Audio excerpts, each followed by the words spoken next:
Urbanist Jane Jacobs coined the concept that new ideas need old buildings. It's true. Cities where heritage buildings have been preserved actually enjoy higher density, more diversity, and entrepreneurial spirit. In recent years, Toronto has seen many buildings from its industrial past reimagined and repurposed. The Toronto Carpet Factory, 401 Richmond, the former Spadina Hotel, and Canadian General Electric building on Wallace Avenue are just a few examples where reuse has inspired artistic and technological innovation. The city, however, has also lost plenty of heritage buildings to development long before their best years were done. The Dominion Wheel and Foundries Company site on Eastern in Corktown, part of a 100-year-old historic complex of 4 buildings that used to manufacture railway parts and machinery for Canadian National, is the latest example. Unbeknownst to locals or city officials, the province sold the site to a developer in September 2020 to make way for 2 condo towers of 48 and 34 stories, and a rental building of 18 stories on the site. The Ministerial Zoning Order, MZO, had been granted to clear the way for development despite the site's heritage designation. In January, heavy machinery showed up to start work. Protests ensued.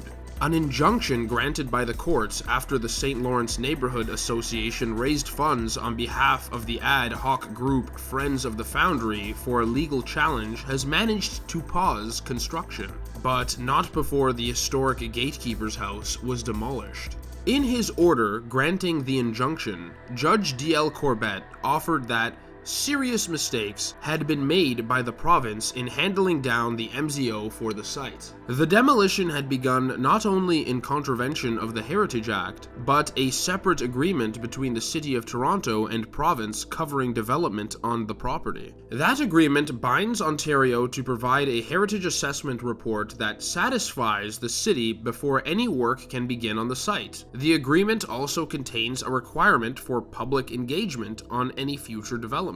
The judge's decision went on to offer that provincial officials seem to have simply forgot or overlooked rather than deliberately flouting the requirements of the Heritage Act and the province's agreement with the city. Heritage watchers would disagree. There have been too many examples of developers and governments defying heritage preservation laws to make way for gentrification. The current provincial government, in particular, has already demonstrated its disregard for local planning autonomy, issuing MZOs on a number of development proposals. The Foundry site is only the latest example, and an egregious one at that, considering its place in local history and the fact that the site makes up the largest concentration of heritage buildings within the 40-hectare West Don Lands precinct that's part of Waterfront, Toronto's proposed development for the area. The buildings were constructed between 1917 and 1929, marking Toronto's industrial evolution. The city added the properties to its list of heritage properties in 2004, noting the classical design details of the buildings and their historical place as a good example of an industrial enclave in the area adjoining the Lower Don River.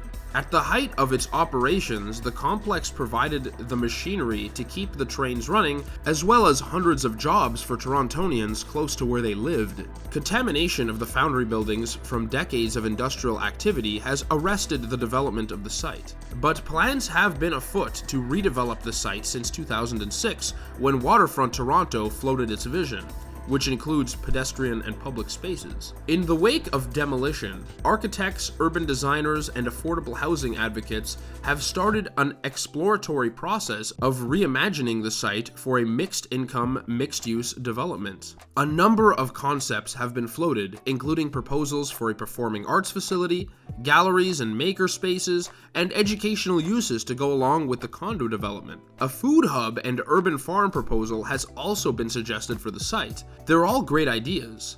Too bad the province didn't see fit to ask for public input before it moved to send the site to the Carnal House.